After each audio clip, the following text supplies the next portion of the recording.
Bismillahirrahmanirrahim. Assalamualaikum warahmatullahi wabarakatuh.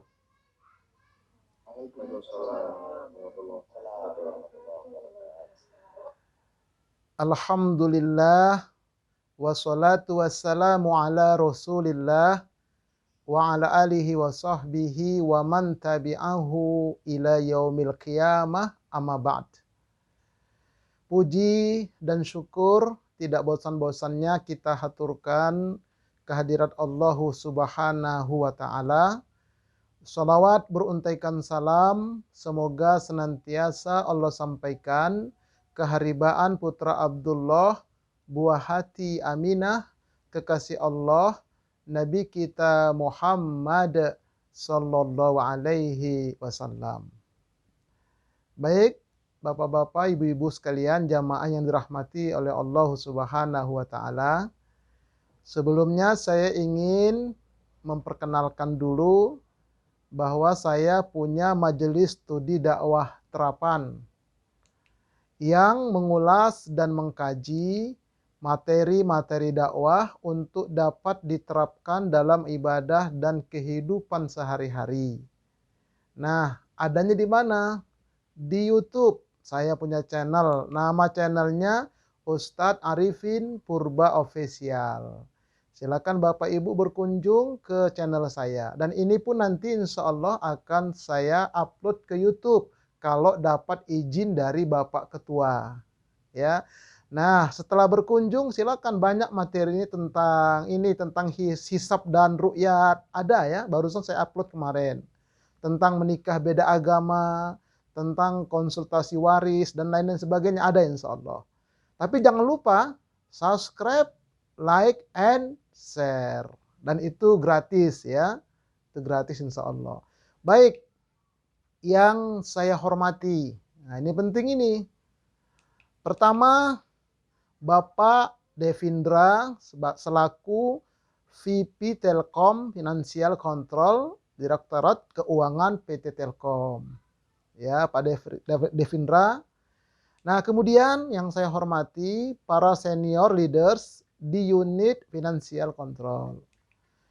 Juga seluruh jaringan karyawan yang saya hormati. Bapak Arif sebagai host kita sore hari ini. Nah, juga nggak ketinggalan Ibu Intan sebagai wasilah atau perantara sehingga kita dapat bertemu dalam kajian alam goib ya, bisa dikatakan alam goib ini ya. Kajian online yang kita laksanakan sore hari ini. Dan semoga kita semua senantiasa mendapat curahan rahmat dari Allah Subhanahu wa taala. Amin. Allahumma amin. Baik, Bapak-bapak, Ibu-ibu sekalian. Nah, sebelum saya masuk kepada materi, saya ingin menyampaikan sebuah moto atau semboyan, di mana semboyan ini diungkapkan oleh Imam Malik ya dalam bukunya. Apa isi semboyannya? Kita lihat. Zuhud bukanlah ketiadaan harta, namun mengosongkan kolbu dari harta. Itu zuhud itu seperti itu menurut Imam Syafi'i. Jadi Imam Syafi'i ini salah seorang imam yang kaya, dia banyak hartanya. Tetapi tidak sampai ke dalam kolbunya harta itu, cuman di tangan. Maka satu ketika Imam Malik dapat hadiah kuda yang sangat indah dari khalifah. Ada salah seorang sahabatnya bilang, cantik sekali kudamu ini. Indah sekali kudamu ini. Kata Imam Malik, kau mau? Ah, bercanda. Bawa. Dikasih yang indah itu. Nah, artinya apa? Enggak sampai ke dalam kolbu. Maksudnya, sebagai orang Islam, orang beriman, wajib kaya. Ya, tapi jangan ke kolbu. Bisa disalurkan lewat infak, zakat, sodakoh. Jadi infak dulu, baru zakat, baru sodakoh. Itu urutan yang benar. Nah, untuk bisa mengetahui, rajin-rajin berkunjung ke channel saya. Insya Allah nanti akan paham dia. Baik, yuk persiapkan diri kita untuk menjalankan ibadah Ramadan siang dan malamnya. Nah, ini sekarang ini waktunya, momennya kita ini. Mempersiapkan diri kita, keluarga kita untuk menjalankan ibadah ya pada bulan Ramadan, baik siangnya dengan saum, malamnya dengan taraweh, baca Quran, sedekah dan sebagainya. Nah, apa yang kita persiapkan? Pertama, kesehatan jasmani. Jadi jasmani kita harus fit dulu. Nah, bagaimana caranya? Silakan mau melakukan medical check up atau mau diurut atau mau kerikan. Nah, silakan. Saya kemarin udah urut, enak badan. Ya, karena mau tugas selama bulan Ramadan siang malam. Tuh, alhamdulillah. Jadi kalau badan kita enak, nanti puasanya enak begitu. Nah, itu yang pertama. Yang kedua, kesiapan fikriyah, pola pikir kita, yaitu merefresh kembali tentang ilmu saum Ramadan. Yuk, kan selama ini kita sudah pernah belajar, membaca. Nah, sekarang kita refresh kembali supaya segar kembali. Ibarat pepatah orang-orang dulu, lancar kaji karena diulang. Nah, ini ya, ini kita persiapkan kembali.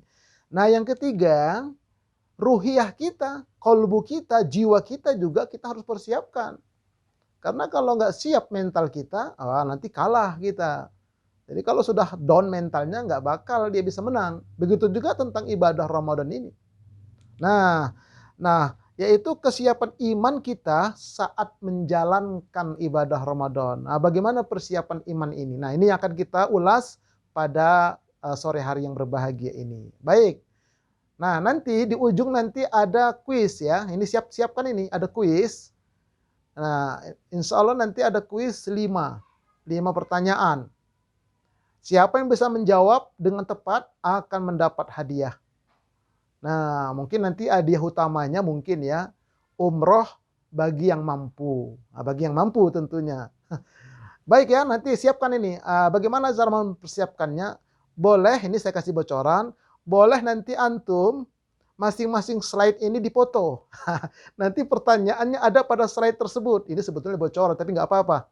Supaya lebih fokus. Setiap slide ikutin. Foto pakai HP, jebret. Nah, nanti dari salah satu slide itu nanti ada pertanyaan. Baik. Merefresh ilmu tentang saum Ramadan. 1. Syarat saum Ramadan. Nah, ini redaksi bahasa Arabnya ya. Saya tidak akan bacakan karena menghemat waktu kita. Kita langsung terjemahannya saja. Nanti dibaca sendiri bisa. Syarat wajib puasa ada 3. Yaitu Islam, balik, dan berakal serta mampu berpuasa. Ini saya kutip dari buku Fathul Qorib, karya Ibnul Qasim Al-Ghazi sebagai syarah dari Matan Takrib Abu Syuja. Nah, jadi ada 3 syarat, yaitu Islam. Balik dia, sudah sampai umur. Makanya kalau kita punya anak sekarang, sudah mulai balik, nah kamu sekarang sudah wajib puasa nak. Tidak boleh lagi dengan iming-iming hadiah lebaran. Nah itu ya. Kemudian berakal, sehat dia. Mampu dia berpuasa.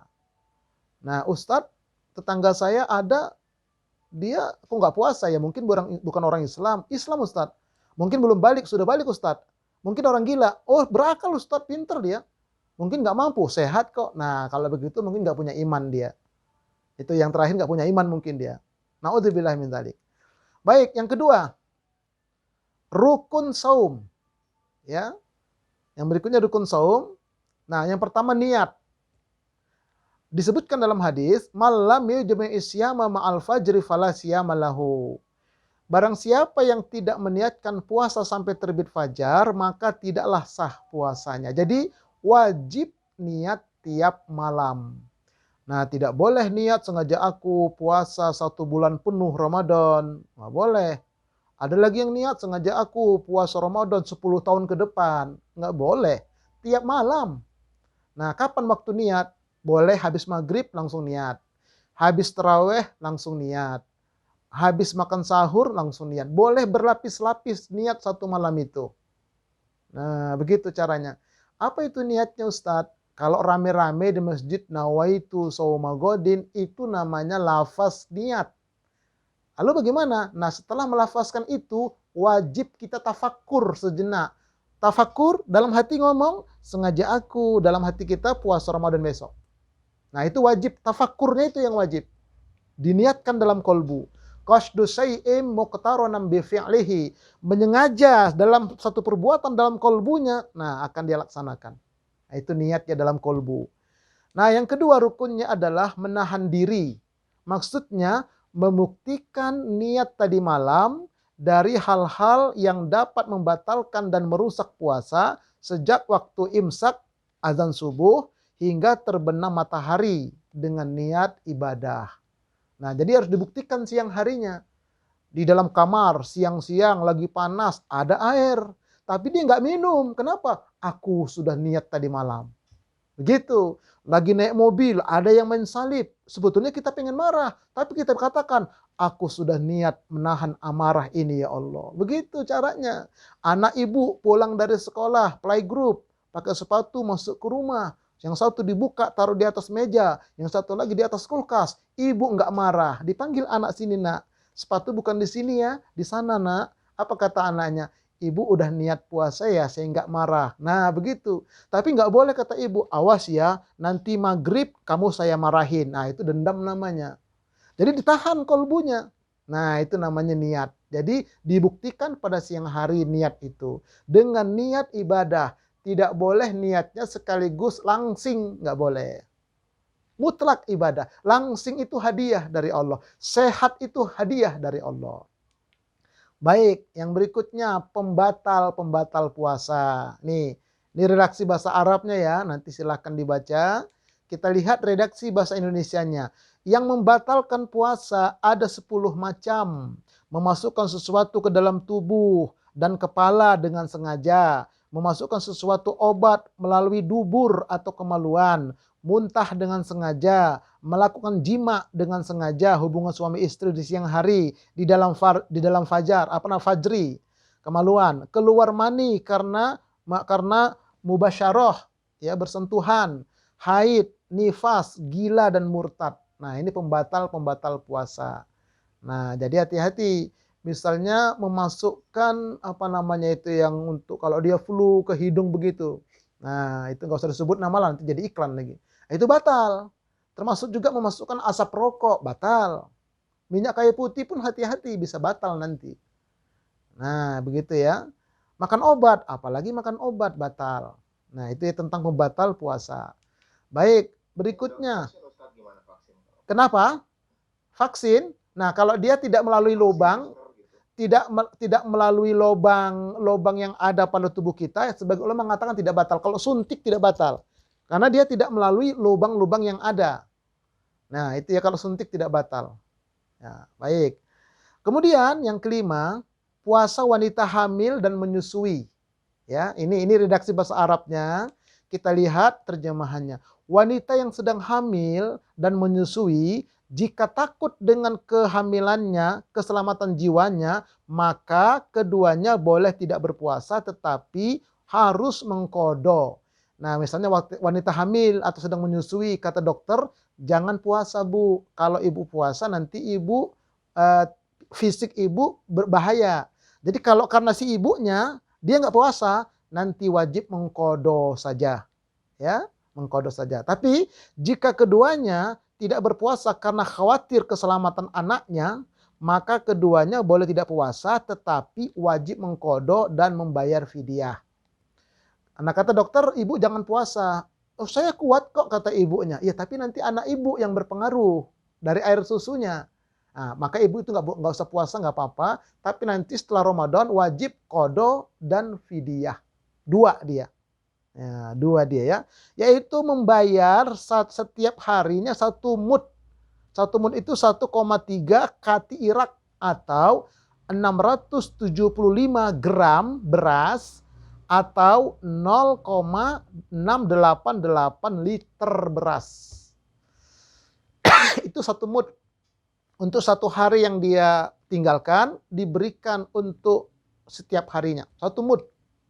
Nah, itu hitungan 1 mud. Jadi ya berupa beras kalau di kitanya. Oke, selanjutnya puasa orang yang sakit atau musafir. Nah, ini dia redaksi bahasa Arabnya. Wal maridu wal musafiru safaron tawilan yuftirani wa yaqdiyani. Artinya orang yang sedang sakit dan orang yang sedang dalam perjalanan jauh musafir boleh tidak berpuasa, namun keduanya wajib mengqadha puasanya. Enggak boleh bayar fidyah. Orang kaya pergi musafir, udah bayar fidyah aja lah, nggak boleh, nggak sah. Wajib dia qadha di luar Ramadan. Nah, begitu juga sakit, tapi sakit yang ada harapan sembuh. Ya, yang ada harapan sembuh. Nah, kalau tidak ada harapan sembuh, misalnya penyakit mah kronis yang tiap jam dia wajib makan, nah itu nanti wajib bayar fidyah saja. Ustadz, saya orang miskin, nggak mampu bayar fidyah. Ya sudahlah, kata Nabi, untuk kamu sendirilah. Itu Islam ya, sangat rahmatan lil alamin. Nah, yang ketujuh, hukum berjima pada siang hari bulan Ramadan. Nih, ini redaksi bahasa Arabnya. Mari kita lihat terjemahannya. Barang siapa ya melakukan jima di farji dengan sengaja pada siang hari bulan Ramadan, maka dia harus mengqadha puasanya serta membayar kifarat, yaitu memerdekakan budak mukmin. Jika tidak ada budak perempuan mukmin, maka dia harus berpuasa 2 bulan berturut-turut. Berkesinambungan, putus satu kali, ulang lagi. Jika tidak mampu berpuasa 2 bulan berturut-turut, maka wajib dia memberi makan 60 orang miskin masing-masing 1 mud 1 hari. Tuh, 1 mud 1 hari kali 30 hari. Nih, bagi yang siang harinya kebobolan ya, misalnya pengantin baru atau siapapun. Makanya ini wajib kita hati-hati di sini ya. Baik. Nah, ini yang penting ini, adab-adab berpuasa. Ada adabnya, ada sunnah-sunnahnya. Ya, supaya lebih berkualitas puasa kita. Apa yang pertama? Makan sahur. Tasaharu fa inna fis sahuri barokah. Sahurlah kamu, sesungguhnya dalam sahur itu ada berkah. Berkah itu adalah semua kebaikan-kebaikan, namanya berkah. Kebaikan-kebaikan dikumpulkan jadi satu, namanya barokah. Tuh. Jadi di sahur itu ada berkah. Dalam hadis lain, sahur adalah makanan yang berkah, oleh karenanya janganlah kamu menolaknya meskipun hanya dengan seteguk air putih. Bangun sahur. Masih kenyang katanya. Seteguk air putih aja, minumlah. Sengaja aku sahur. Nah, itu kata Nabi. Jadi sahurnya pakai air putih. Kenapa? Karena kata Nabi selanjutnya, fa innallaha wa malaikatahu yusholluna 'alal musahirin. Karena sesungguhnya Allah dan malaikat berselawat kepada orang yang sahur. Masya Allah. Allah berselawat kepada orang sahur. Malaikat berselawat kepada orang sahur. Jangan tinggalkan sahur. Kan hukumnya sunnah. Justru sunnah itu jangan salah paham. Selama ini diartikan sunnah dikerjakan dapat pahala, ditinggalkan tidak apa-apa. Jangan begitu, bikin malas. Sunnah itu dalam perspektif ilmu fikih, dikerjakan dapat pahala, ditinggalkan rugilah dia. Nah, itu sunnah yang benar. Nah, jangan sampai tidak sahur. Tuh ya, walau seteguk air putih kata Nabi. Nah, tapi sahur itu ada jamnya, ada waktunya, yaitu sekitar 20-30 menit sebelum azan subuh. Itu timingnya. Dari Zaid bin Sabit, kami sahur bersama Nabi SAW, lalu kami bersiap-siap untuk salat subuh. Aku bertanya, kira-kira berapa lama jarak waktu sahur ke imsak itu, ke salat subuh itu ya Rasulullah. Rasul bersabda, sekira-kira membaca 50 ayat Al-Quran. 50 ayat awal surah Al-Baqarah. Nah, itu maksudnya. Tapi bacanya sedang baca tartil. Jangan baca lambat, orang baru baca Quran. Bismillahirrahmanirrahim. Jangan begitu, setengah hari kalau begitu 50 ayat. Nah, jadi bacanya baca tartil, 50 ayat kurang lebih 20-30 menit. Itu waktu timing makan sahur. Tuh, jadi ibu-ibu sudah mempersiapkan jam 3:30, udah beres, 30 menit sebelum azan subuh, nah bangunkan. Jadi kalau imsak di kita, imsak di TV, nah itu masih boleh makan, masih boleh minum. Karena imsak yang sesungguhnya itu azan subuh, itulah imsak. Kalau sebelum azan subuh namanya tambih. Jadi Arab dulu itu sering sahabat itu keluar tambih, tambih. Hati-hati, siap-siap, sudah mau subuh. Begitu azan, imsak, stop. Jadi imsak artinya stop. Azan subuh. Kalau di kita 10 menit sebelum azan subuh masih boleh makan minum. Ketika azan baru kita stop. Azan yang mana Ustadz? Karena masjid sana azan yang pertama. Jangan tunggu yang terakhir. Masih banyak kok yang azan. Jangan begitu. Jadi yang azan pertama itu stop kita. Tuh ya. Jangan jam 11 malam namanya mindo. Atau jam 2 malam namanya makan tengah malam. Jadi ada timingnya dia. 30 menit sebelum azan subuh. Saya kalau mau ngasih ceramah subuh, tuh, saya berangkat jam setengah 4, jam 4 kurang seperempat. Ditanya sama jemaah, udah sahur Ustadz di rumah? Oh belum. Terus di mobil saya sahurnya pakai apa? Korma sama air putih. Di rumah udah makan, udah, tapi belum sahur karena waktunya belum. Nah, jadi ada waktunya ya. Seperti sholat duha, ada waktunya dia. Tuh, begitu. Kemudian yang ketiga, yang C, menyegerakan berbuka. Artinya 15 menit sebelum azan maghrib, berkumpul di rumah, sudah berwudu, baca Al-Quran, berdoa, menunggu azan. Nah, itu yang benar. Makanya kata Nabi di sini, dari Abi Atiyah berkata kepada Aisyah, semoga Allah meridhoinya, di antara kami ada 2 orang lelaki dari sahabat Nabi SAW. Salah seorangnya menyegerakan berbuka dan mengakhirkan makan sahur. Beginilah yang diperbuat oleh Rasulullah. Jadi makan sahurnya ditunda. Seperti tadi setengah 4, setengah jam. Makan buka puasanya segera. Dalam arti kata sudah siap. Makanya ibu-ibu kalau bisa, sudah mau maghrib itu jangan lagi depan kompor. Udah mandi, sudah cantik, sudah berwudu, baca Quran, menunggu azan.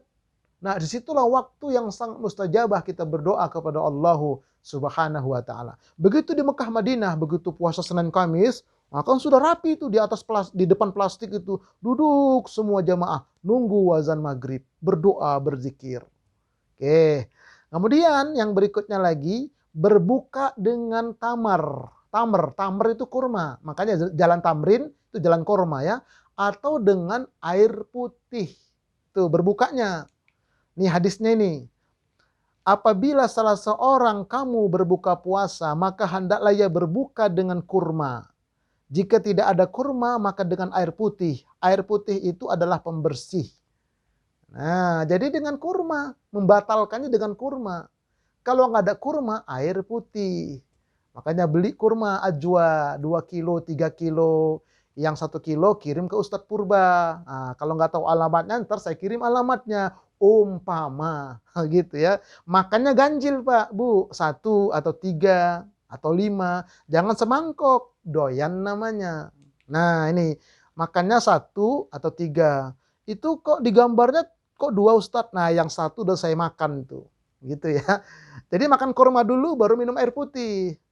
Jangan salah dengan yang manis-manis. Buka puasa pakai timun suri segede paha 2, 1 baskom, pakai sirup.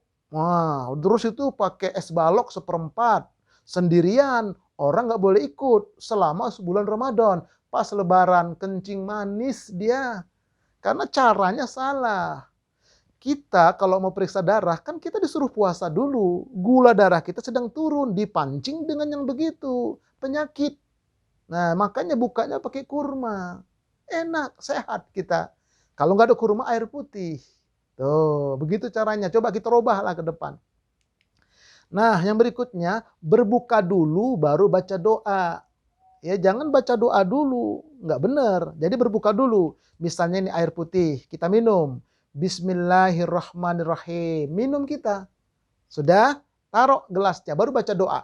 Zahaba zoma'u wa batalatil uruku wa sabatal ajru insyaallah. Lenyaplah dahaga, basahlah tenggorokan, dan tetaplah pahala jika Allah menghendaki. Jadi bagaimana lenyap dahaga, bagaimana basah tenggorokan kalau tidak minum dulu. Jadi bismillah, minum, baru baca doa. Nah, ada 3 macam pilihan doa. Ini yang pertama. Yang kedua, Allahumma laka sumtu wa ala rizqika aftartu. Pilihan ketiga, ya, pilihan yang ketiganya adalah Allahumma inni as'aluka birahmatikal lati wasi'at kulla syai'in anta ghafiroli. Boleh hari pertama, yang pertama, hari kedua, yang kedua, hari ketiga, yang ketiga. Besok hari keempat balik lagi pertama, boleh. Yang penting jangan digabung. Atau Ustadz saya satu aja, boleh, silahkan. Tuh, jadi batalkan dulu dengan basmalah, minum atau makan korma atau minum, baru baca doa. Tuh ya. Nah, yang keempat, boleh makan lebih dulu, lalu sholat maghrib. Boleh. Nih, dalam hadisnya nih, apabila telah tersedia makan malam, sementara telah masuk waktu untuk menegakkan sholat maghrib, maka dahulukanlah makan malam itu sebelum sholat maghrib. Silakan. Ya, kan masing-masing perut kita berbeda. Ada orang yang setelah dia makan kurma, minum air putih, makan kolak sedikit, sudah kuat dia sampai sholat isya. Ada. Tapi ada yang tidak kuat. Kalau kayak saya, makan kurma, minum air putih, makan nasi. Walaupun setengah piring, karena saya langsung tugas. Itu perut saya seperti itu biasanya. Jadi masing-masing kita berbeda. Silahkan pilih masing-masing. Tapi yang jelas, boleh kita makan dulu baru sholat. Boleh. Nah, kalau memang sudah begitu keadaan perut kita. Itu ya. Jadi silahkan kita makan dulu baru sholat maghrib. Nah, yang selanjutnya, menjauhkan hal-hal yang dapat merusak nilai puasa. Nah, ini penting ini. Ya, puasa itu perisai, maka janganlah ia berbuat rofas, berkelahi, bertengkar, dan janganlah dia jahil berbuat bodoh. Nah, jika salah seorang kamu dicaci maki atau diperolok-olok oleh orang lain, katakanlah dalam hatimu, sesungguhnya aku sedang puasa. Sesungguhnya aku sedang puasa. Cukup dalam hati. Jangan ngomel. Saya puasa ini. Jangan begitu. Tidak boleh. Dalam hati aja. Ini so'imi Allah. Aku puasa. Begitu. Jangan ngomelin orang. Tidak boleh. Demi yang jiwa Muhammad di tangannya. Niscaya bau mulut orang berpuasa dengan tidak makan, tidak minum, meninggalkan perkara yang berhubungan dengan syahwat. Karena Allah, karena puasa mulutnya bau. Lebih harum di sisi Allah dari wanginya kasturi. Puasa itu adalah bagiku dan akulah yang akan membalasnya. Dan setiap satu kebaikan ada balasannya dengan 10 kebaikan. Nah, jadi ini yang perlu kita jaga, emosi kita. Ketika kita dipancing-pancing untuk emosi, katakan dalam kolbu kita, aku puasa, aku puasa. Nah, ketika mulut kita bau, waktu asar, waktu johor, ketika kita berwudu, jangan kumur-kumur, makruh. Nggak boleh kumur-kumur. Ini dia kumur-kumur, dia itu pakai obat yang dia kumur-kumur jadi seger lagi ya, jangan. Jadi mulut kita itu siram bagian luarnya, biarkan baunya itu, jangan risih. Karena kata Nabi, nanti diganti dengan wanginya kasturi. Tapi jangan salah paham. Ada orang yang salah paham, kalau begitu Ustadz, semakin bau, semakin wangi. Oh tidak. Akhirnya dia rekayasa, makan pete sama jengkol, nggak sikat gigi. Karena semakin bau, bukan begitu maksudnya. Udah itu pamer sama orang. Begitu. Kata orang bau. Kasturi loh. Kata orang itu, ya kamu makanlah kasturi kamu sendiri. Begitu. Nah, jadi ini maksudnya untuk pribadi. Kalau mulut kita bau, jangan risih. Lap aja atau basuh aja bagian luarnya. Jangan kumur-kumur, makruh. Bisa-bisa batal. Nah, itu hati-hati. Kemudian, banyak bersedekah dan tadarus Al-Quran. Nih, bulan Ramadan ini. Ya, dari Ibnu Abbas berkata, adalah Rasulullah Shallallahu Alaihi Wasallam orang yang paling dermawan dan sifat kedermawannya itu lebih menonjol pada bulan Ramadan, yakni ketika ditemui oleh Jibril, bahwasanya Jibril menemuinya pada setiap malam bulan Ramadan, dibawanya mempelajari Al-Quran. Maka Rasulullah lebih murah hati melakukan kebaikan daripada daripada angin bertiup kencang. Jadi begini, di Madinah ada musim angin kencang setahun sekali. Ada musimnya di sana. Nah, kata sahabat, Nabi itu kalau bulan Ramadan, semangat ibadahnya, baca Qur'annya, sedekahnya, lebih kencang daripada angin kencang itu. Wah, begitulah luar biasanya Rasulullah SAW. Oleh karena itu, yuk kita kita bersedekah supaya berkah. Kita tadarus Quran.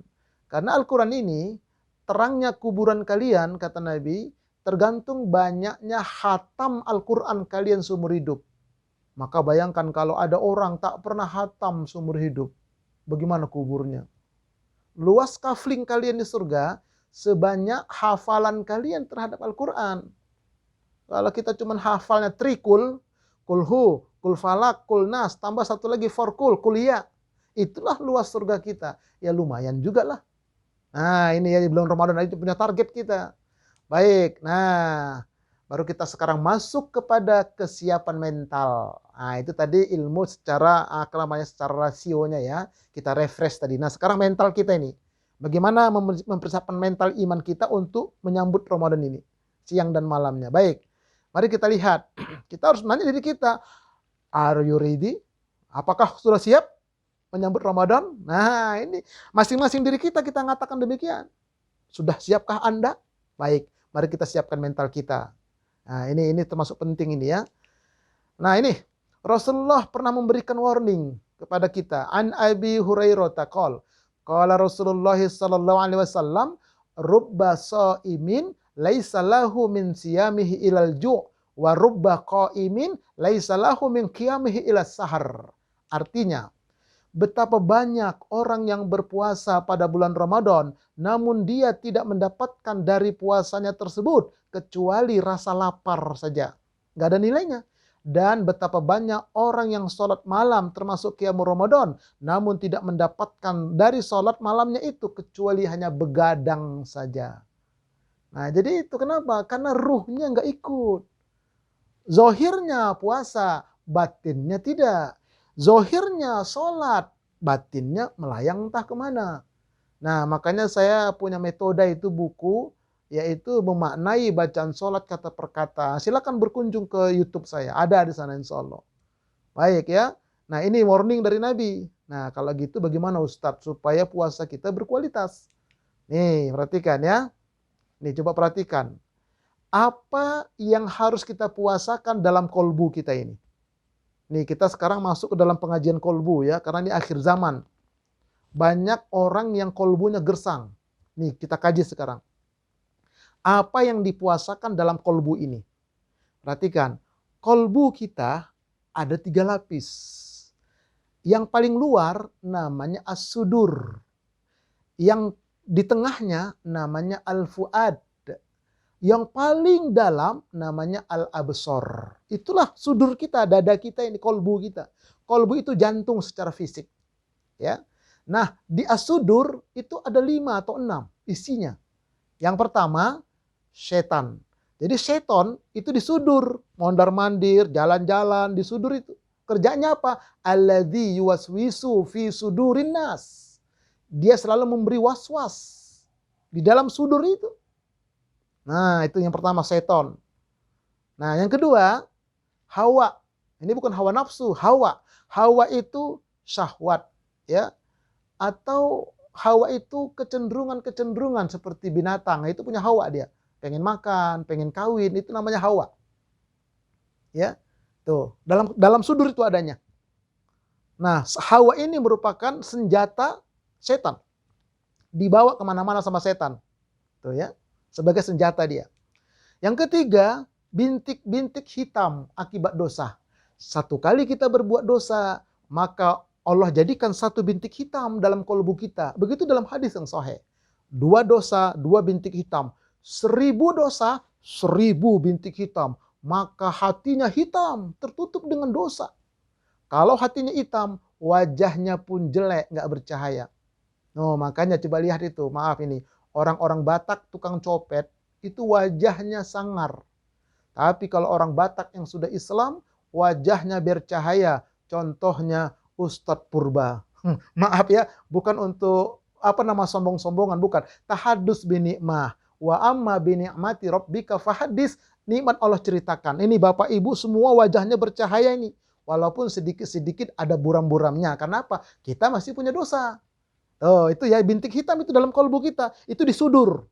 Nah, kalau dia nggak dibersihkan ini, maka yang terjadi akan menjadi belatung-belatung, menjadi penyakit. Penyakit zaik, penyakit khotir. Khotir itu khawatir. Penyakit ujub, takabur, sombong, dengki, riya. Itu. Yang merasa paling benar, merasa sayalah paling sunnah, saya paling merokoknya merasa paling lah. Nah, itu namanya penyakit hati. Gak akan masuk surga kata Nabi kalau dalam hatinya ada sombong. Kalau sebesar pun biji sawi kata Nabi. Nah, itu dalam kolbu. Nah, kalau nggak dibersihkan dia, kalau nggak diobati, wah mati hatinya. Nah, kemudian adalah apalagi jin korin. Jin korin itu pun ada di kolbu kita, di sudur dia. Setiap kita punya jin korin kata Nabi. Termasuk engkau ya Rasul, termasuk aku. Tapi dengan izin Allah, jin korinku dimasukkan Islam. Tidaklah menyuruh kecuali yang baik. Kami bagaimana kata sahabat? Tergantung kalian. Kalau kalian menjadi orang baik, jin korin kalian menjadi baik. Kalau orang mati, itulah yang gentayangan. Yang gentayangan itu jin korin, bukan ruh orang tersebut. Ya, bukan jiwa orang tersebut. Jin korin itu yang kesurupan-kesurupan orang itu. Nah, baik. Itu adanya di sudur. Kemudian di fuad. Di fuad cuma satu, yaitu nafs. Nafs itu adalah jiwa, adalah sukma. Itulah jiwa, nafs. Ya, itu yang mendorong kita untuk mengerjakan atau tidak mengerjakan sesuatu. Itu nafs. Kullu nafsin dha'iqatul maut. Setiap jiwa akan mati. Itu nanti yang pulang. Nah, jiwa ini nanti ada 5 tingkat dia. Ya, ada 5 tingkat jiwa itu. Nah, kemudian di lapisan paling dalam, al-basar, ada malaikat di sana, ada ilmu di sana, ada iman di sana, ada takwa di sana, ada ruh hati nurani yang paling dalam itu jujur. Misalnya kita habis melakukan dosa, kenapalah aku tadi ngerjakan itu ya? Sebetulnya hati kecilku nggak mau. Itulah namanya ruh hati nurani. Padahal tadi yang mengerjakan itu nafs, jiwa dia yang dorong. Kenapa dikerjakan? Karena didorong oleh setan pakai hawa. Nah, makanya Bapak-bapak, Ibu-ibu sekalian, kita diwajibkan puasa dengan apa? Dengan ini. Yang diwajibkan puasa itu dipuasakan adalah nafs kita. Jiwa kita itu wajib kita puasakan. Namanya tazkiyatun nufus. Pembersih jiwa. Dengan apa? Dengan iman. Jadi puasanya pakai iman. Puasanya berdasarkan iman yang ada di dalam hati yang paling dalam. Nah, jadi semua yang 11 ini nanti ada cara membersihkannya. Kapan-kapan kita kaji atau silakan berkunjung ke YouTube saya. Ya. Nih kata Nabi, puasa dengan iman beroleh ya pengampunan dosa.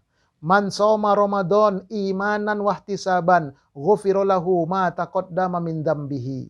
Artinya, barang siapa yang berpuasa karena iman dan penuh pengharapan pahala, maka diampunkan dosa-dosa yang telah lalu. Jadi puasanya karena iman, dorongan iman.